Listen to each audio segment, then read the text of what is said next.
Hello and welcome to Counting the Cost, Al Jazeera's business and economics program. I'm Imran Garda. Coming up this week, a war on fakes, how Europe is clamping down on counterfeit goods.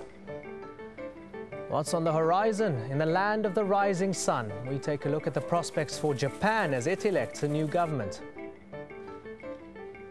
And a transformation in Tripoli, how Libya's economy is opening up.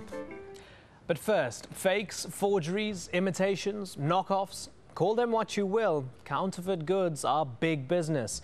But European consumers who buy them are now facing the prospect of large fines.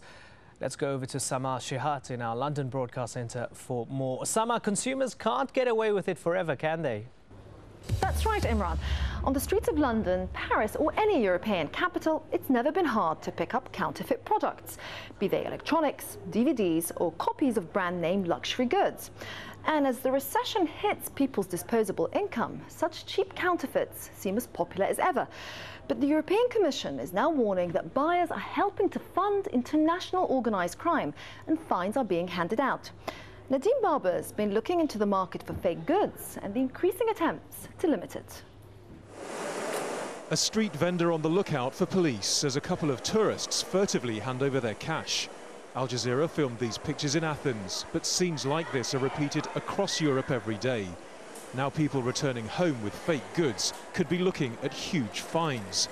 Experts say the new warnings are unlikely to be applied in every case, but they are an indication of a growing phenomenon. Customs officials across Europe seized 178 million fake items in 2008, more than double the previous year. Most of those items came from China. In Britain alone, the government says legitimate businesses lose around $16 billion a year to counterfeiters.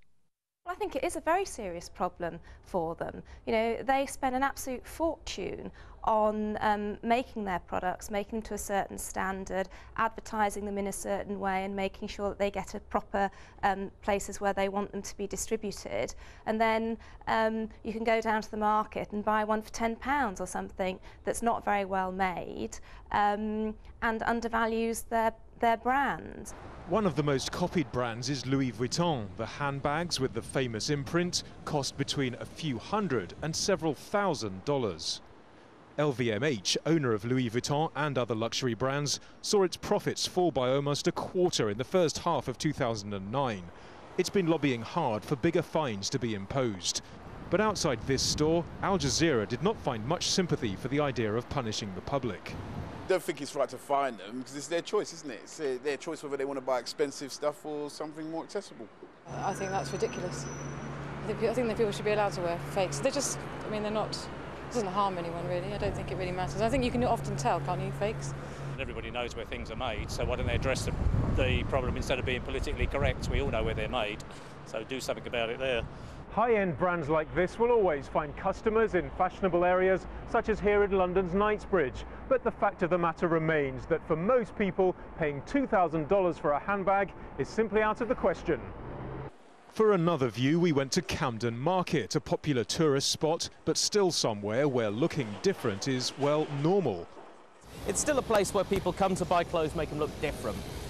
Author Tim Phillips travelled around the world investigating links between the counterfeiting trade and organised crime. He says those links are clear, and it's why people should avoid buying fakes. It's a globalised economy for organised crime, just the same as it is for the rest of us. Finding something in one country, getting it illegally to another country, making sure that they can sell it, banking the profits, using that to increase their business. Now that goes for counterfeit goods, the same as it goes for the supply of drugs, the same as it goes for the supply of illegal guns, the same as it does for people trafficking. Tim Phillips argues that companies knew when they moved legitimate production to countries such as China, there'd be a subsequent boom in counterfeiting too. He says they can be doing far more to fight the fakers.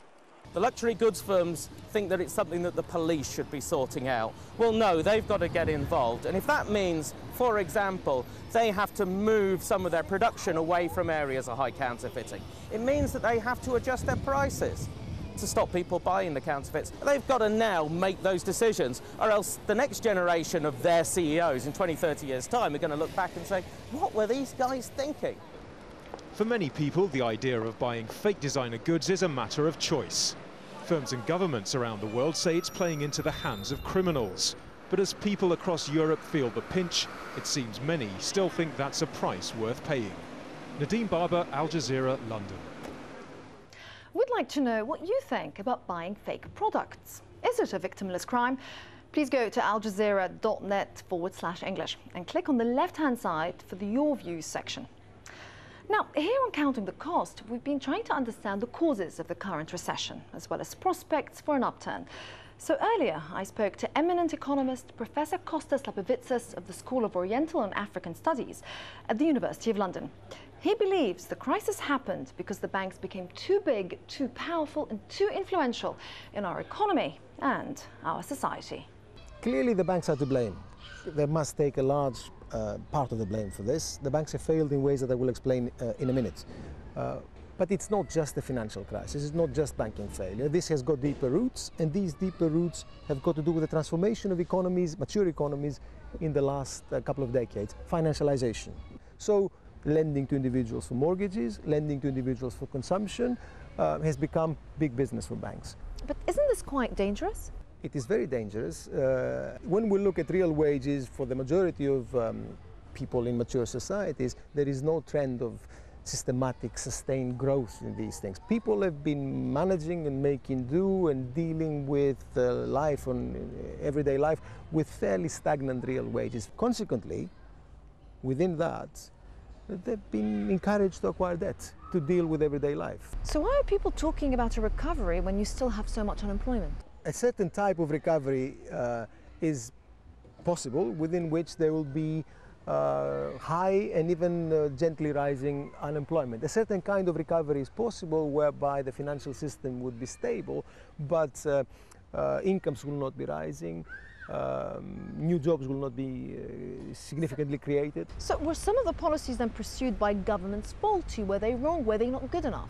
The first thing they did was to provide a blanket guarantee to all banks, following the collapse of Lehman Brothers, which really shook financial markets, was to provide a blanket guarantee to all banks that there will be no more failures. And that immediately created a framework of trust and confidence in financial markets. So it didn't matter what banks did, they will always be bailed out by the government? That is pretty much what governments have said. That is the situation that now obtains in the financial markets. Do you think that governments have put the interest of banks before the interest of the wider population?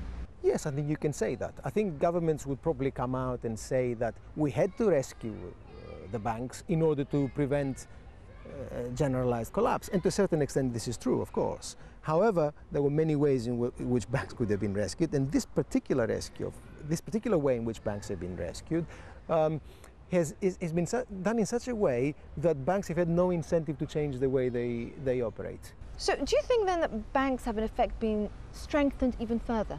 What it has done is to give banks, first of all, time to clean up on their own terms the mess that they've created in their own businesses. And what banks have done is to become more conservative.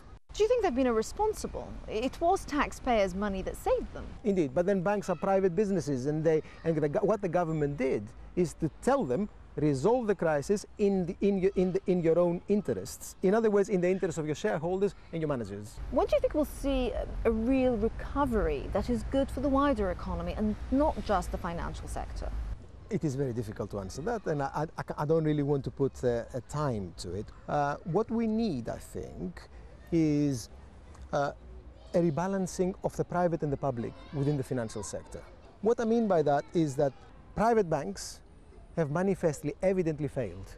A lot of them went bankrupt. They did not do their business properly in terms of assessing other people's loans. They speculated, they used their depositors' money in ways that are unjustified, and they paid their staff enormous bonuses. This is a failure of this particular area of private activity.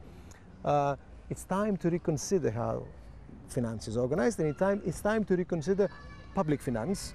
It's time to reconsider publicly owned banks that are transparent, democratically operated, and that allow all social interests to express themselves. Kostas Lapavitsas, thank you so much for joining us.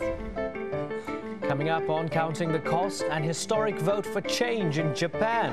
But will it revive the economy?